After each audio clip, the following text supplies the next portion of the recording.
As we know that a computer is an electronic device that consists of hardware and software.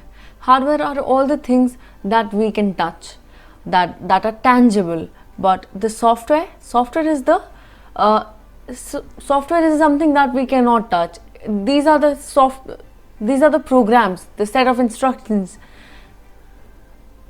So we know that a computer is an electronic device that consists of hardware and software. Hardware are all the things that we can touch, while software, they are the program that run a computer, that run the operating system. They run different programs, and there are applications like Microsoft Word, Excel, etc. So I am sure you are all aware about all these things. In this chapter, we will study in details about each one of those. So hardware. This refers to the physical and tangible components of a computer. That is the components that can be seen and touched. And we know that we connect a lot of peripheral devices are externally attached to the computer system for various purposes. The devices are classified into input devices, output devices, and we also have storage devices. So let's read about the input devices. The devices which are used to input data and programs in computer are known as input devices.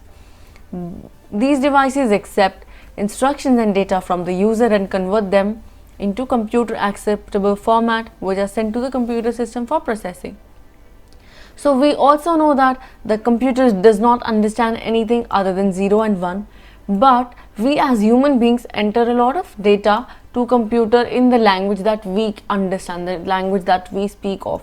So the input that we give, that humans give, is first converted into the language that computer can understand, and then it is sent to computer for processing. Keyboard is the example of input device. We type alphanumeric things on the keyboard. So we give our input through keyboard by typing. Alright, then we have mouse. It is a pointing device that helps to draw, color, select or point different parts on different things on the computer. It is used to control and manipulate cursor. So cursor is this arrow whereby we are moving. Without the help of cursor, we would not be able to know the position of our mouse on the screen. It is rolled over the mouse pad, which in turn controls the movement of the cursor on the screen. So if to move the cursor, I am actually moving a mouse which looks like this. You can click, double click or drag the mouse. Yes, we are aware about all these things. A mouse can be of the following types. It can be of a ball, mechanical mouse, and then it can be of an optical mouse. A mechanical mouse has a ball under it. Traditionally, we used to have mouses like that which had ball under them, but lately we have optical mouses which use a light source, typically a light emitting diode or an LED. It is faster and smoother than a mechanical mouse. So fact, wireless mouse is a mouse which is not attached to CPU box with a wire. So this mouse that I am using is a wireless mouse. So how does this work? The sensor is connected in the USB port of the computer, but I can move this mouse manually up on just beside my screen. Trackball. So trackball is another pointing device, but it is similar to the upside down design of the mouse. So what is the special thing about this mouse? It is also a pointing device. The user moves the ball directly. So the ball that you can see here, the user can move the ball through their fingers, but the mouse remains stationary. The mouse does not move. Then we have joystick. It's an input device that can be used for controlling the movement of a pointer on a computer screen. It has a stick at the base. So joystick is used for mainly playing games. It has applications in gaming. Then we have light pen, scanner, barcode reader, touch screen. Okay, so light pen is used to draw lines or figures on a computer screen. So it's like that touch screen. It is used with cathode ray tube scanner where it can direct position on the screen as it passes. So you can connect this light pen on your with your computer and you will be able to point without a mouse. Then we have scanner. It is used to enter information directly into the computer memory.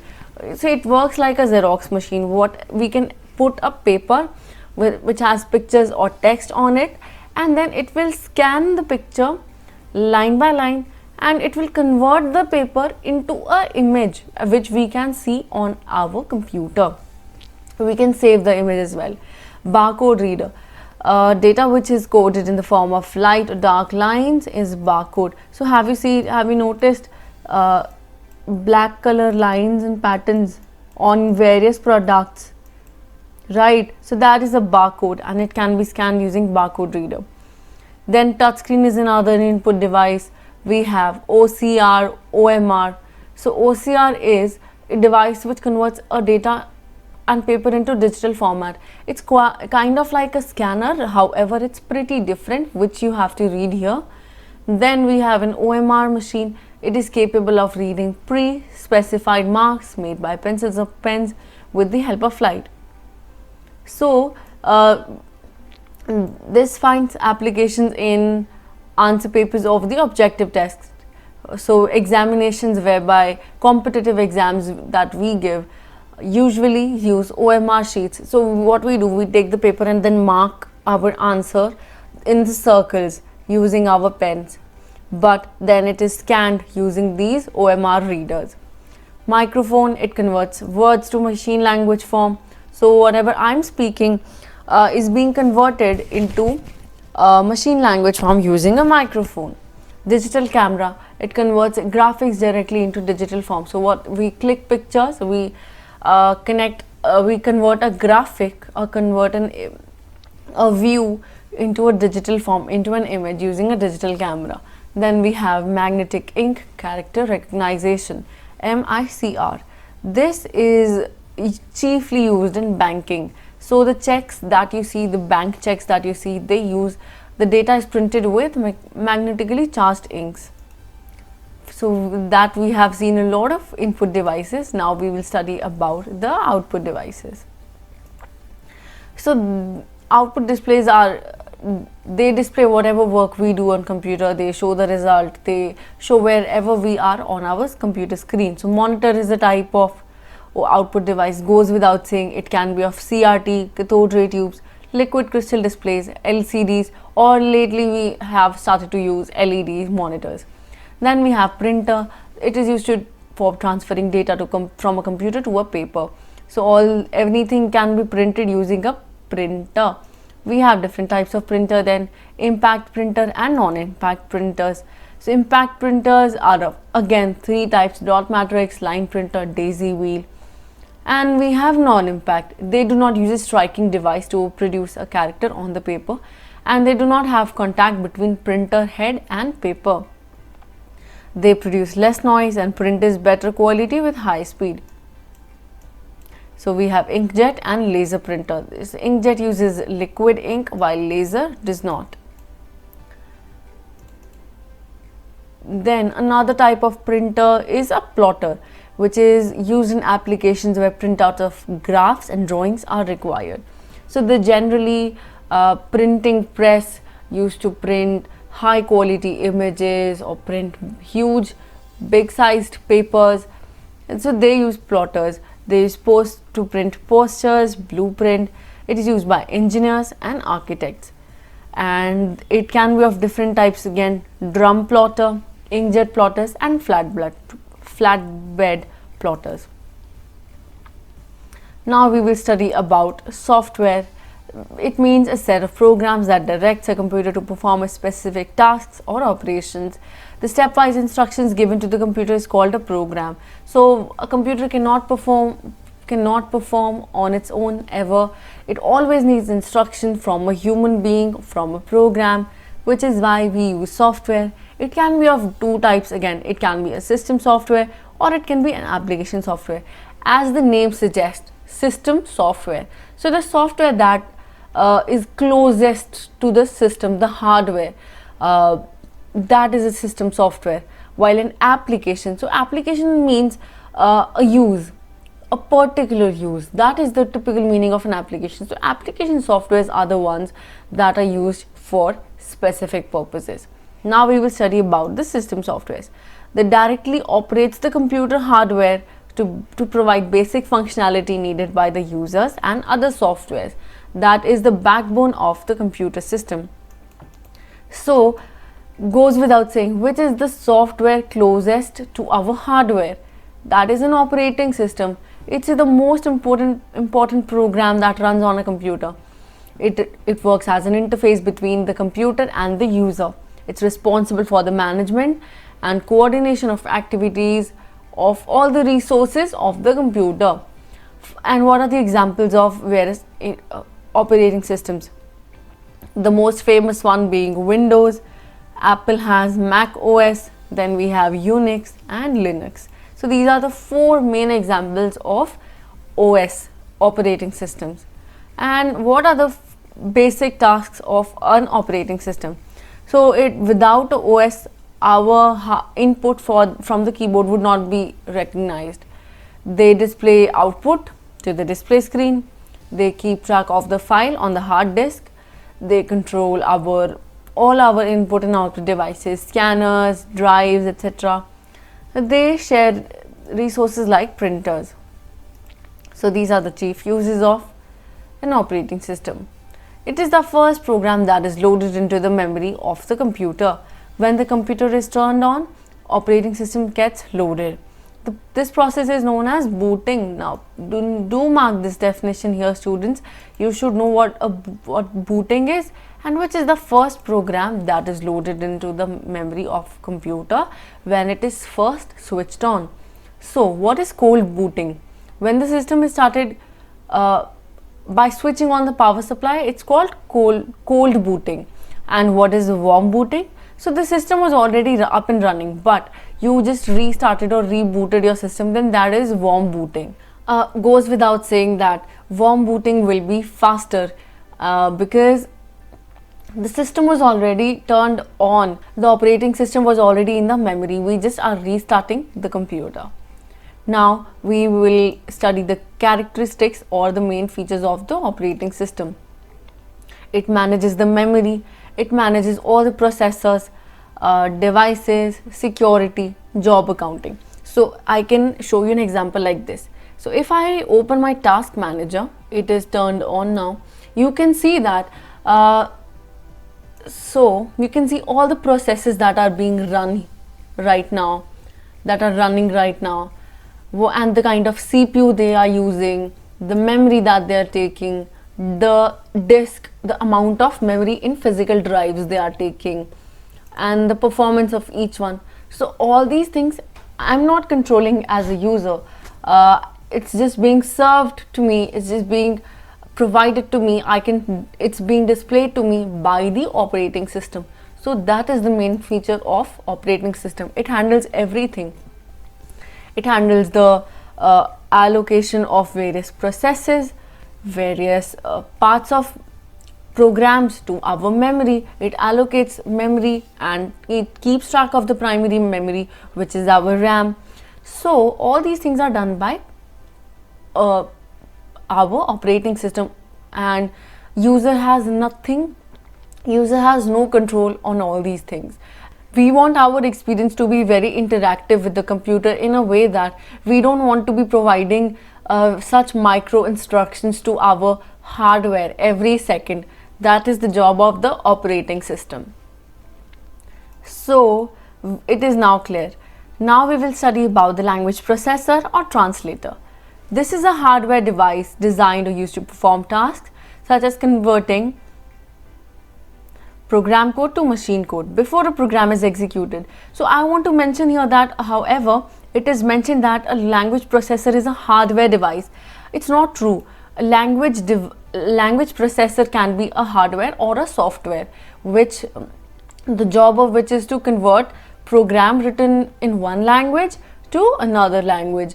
The another language can be for computer, as close to what computer is capable of understanding. That's the thing. So do mark here that a language processor can be a hardware or it can be a software. Now, assembler, it's a program that converts programs written in assembly language into machine language.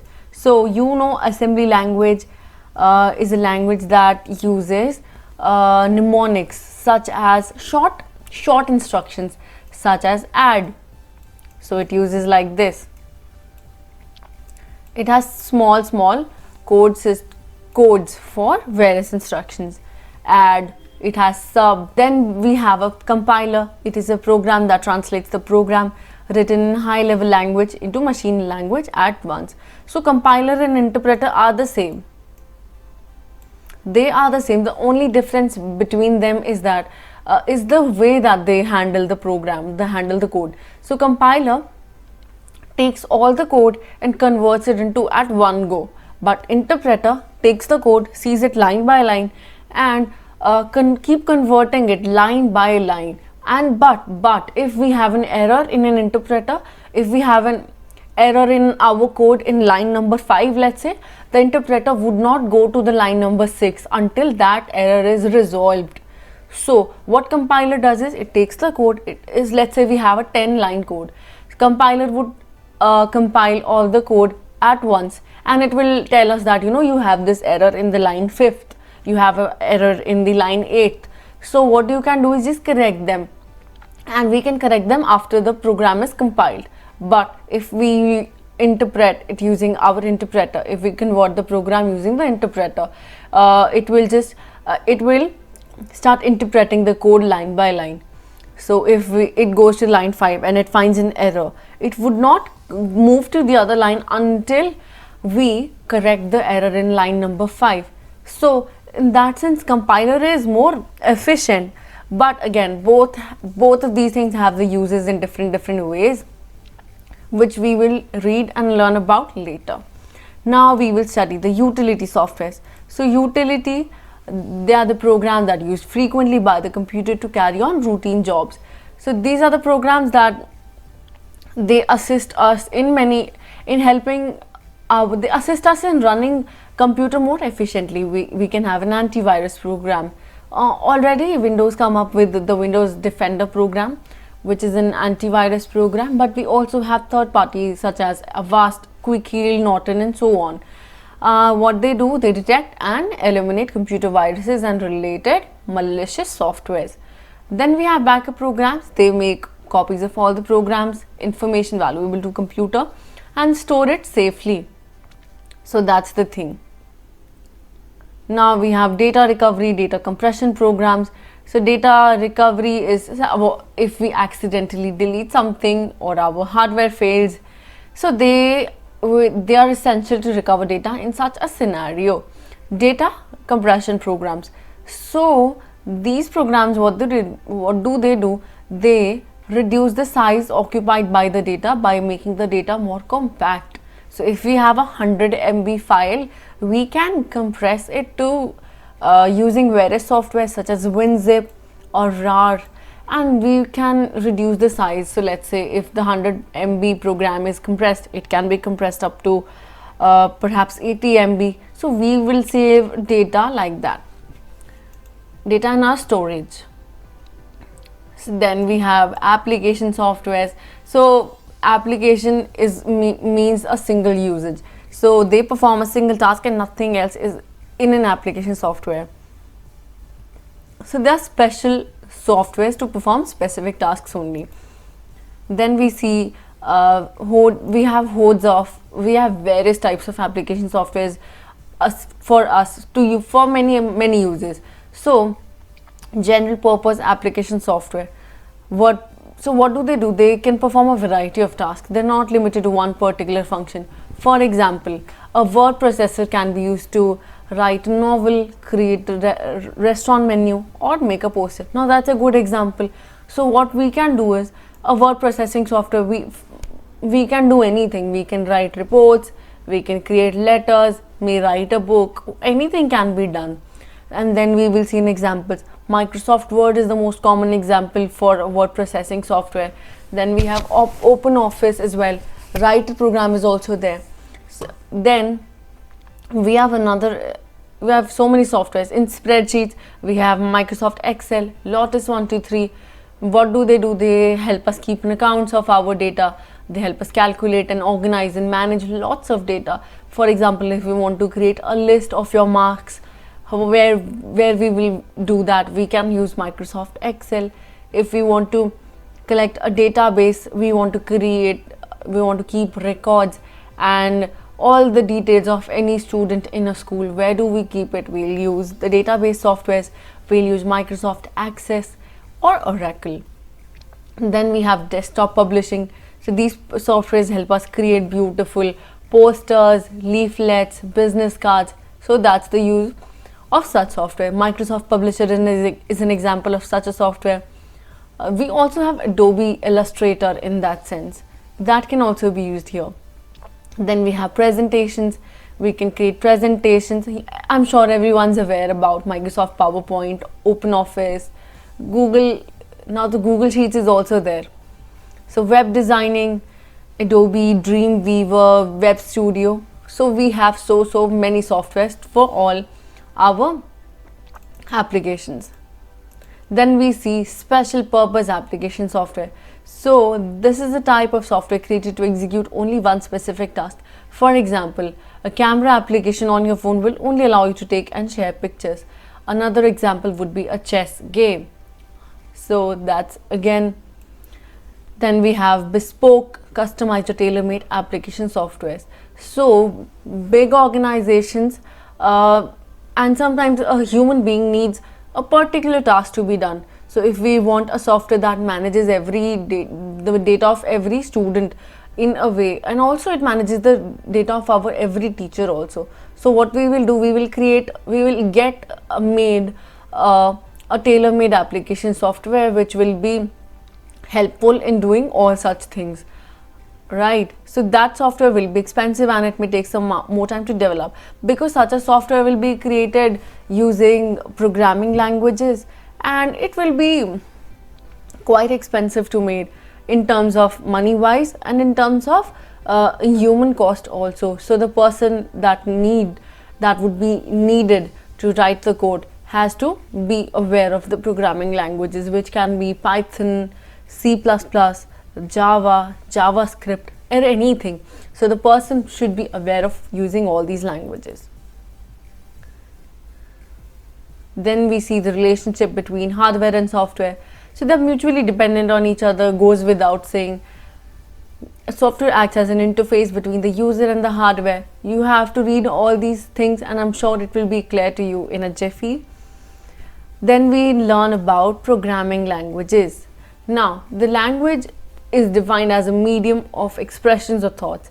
All the human beings, the language that we speak with each other is can be English, it can be Hindi, right? But computer just does not understand that. To provide instructions to a computer, we've got to learn the language of the computer, and that language is the set of instructions. That language is what we write our programs, our set of instructions in. The process of writing a program is called programming. Now we will study about the various types of programming languages. So there are also generations of languages. The first generation language or machine language. This is very close to computer. The computer understands only machine language, that's the truth. The language of 0 and 1. So 0 means off state and 1 means an on state, right? The main advantage of using machine language is that there's no need of you translator or interpreter. But it's very difficult to write a program in this. It's very tedious and time consuming. Since we all have to use only the zeros and ones, it will be very difficult to write a program, and if we make an error, it will be very hard to backtrack the error as well. Then we study about assembly language, second generation languages or 2GL, right? So they are very similar to English as well. It was developed in 1950s. The zeros and ones of machine language were substituted by letters and symbols in assembly languages. So we use mnemonics in this, such as add, sub, like that. Then the assembler is a system program which is supplied by the manufacturer. It converts the assembly program into machine readable program, and resulting program is the object program. So any program has to be converted to a machine program. So we need a software, we need a program to convert that. So assembly language is converted into machine language using an assembler. Then we will study about high level languages or third generation languages. It's a simple and easy to understand. It's similar to English language. Now these languages are quite close to what we speak. They are also known as problem oriented languages. They are similar to natural languages what we speak, therefore easy to learn and understand. Therefore they generally execute more slowly. Yes. In the last few pages we learnt about interpreter and compiler, so please read it from here. Then we have 4th generation languages and 5th generation languages. 4GL are close to human language than any other human language. SQL and Nomad are examples of the 4th generation language. So the code of a 4th generation language of SQL looks very similar to what we speak, very extremely similar. So if we want to create a database using SQL, we will give commands like create a table, and then we will enter the name of the table, and then we will say 5 columns 10 rows. So it's very easy. In the 5th generation languages, these are the languages that contain visual tools to help develop a program. So these generations do not need us to write a code. It just gives us an application and interface whereby we can create our programs using drag and drop. We don't need to worry and write about any code, right students? For example, and yes, this finds applications in artificial intelligence research a lot. So OPS5 and Mercury are examples of 5th generation languages. So with that students, I guess we have completed this chapter. You read all the recap and read everything about the hardware, the uses of an operating system and the various programming languages. And by the end of this learning, it should be clear to you what an interpreter is, what a compiler is. But if you find any problem, I'll just write to me on the WhatsApp group or in the YouTube comments. I would be more than happy to help you and assist you. Take care children. Bye-bye.